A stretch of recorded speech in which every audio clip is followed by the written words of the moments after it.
Welcome to our channel. Today we how to disable Snowpipe auto-ingest step by step clearly. To disable Snowpipe auto-ingest, start by logging into your Snowflake account. Navigate to the database where your Snowpipe is located. Open the worksheet where you can execute SQL commands. Use the command to list all your Snowpipes. Identify the Snowpipe you wish to disable. Now, write the command to disable the specific Snowpipe.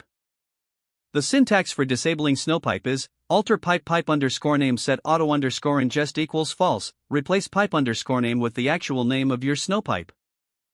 Execute the command to apply the changes. Confirm that the Snowpipe is disabled by rechecking the status. If needed, review your Snowpipe configuration to ensure everything is correct. This completes the process of disabling Snowpipe auto-ingest.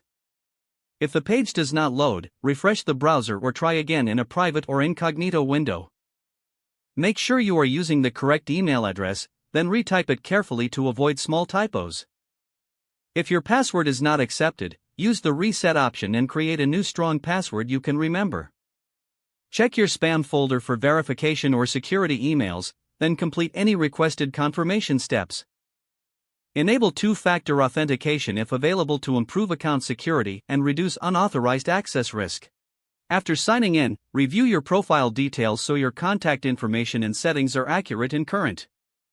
If you see an error message, note it down and try again after restarting your device and internet connection. Log out when you finish, especially on shared devices, to keep your account and payment information secure. If the page does not load, refresh the browser or try again in a private or incognito window. Make sure you are using the correct email address, then retype it carefully to avoid small typos. If your password is not accepted, use the reset option and create a new. Check your spam folder for verification or security emails, then complete any requested confirmation steps.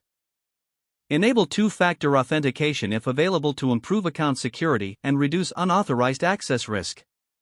After signing in, review your profile details so your contact information and settings are accurate and current. If you see an error message, note it down and try again after restarting your device and internet connection. Log out when you finish, especially on shared devices, to keep your account and payment information secure. If the page does not load, refresh the browser or try again in a private or incognito window. Don't forget to like this video and subscribe to our channel for more step-by-step tech guides.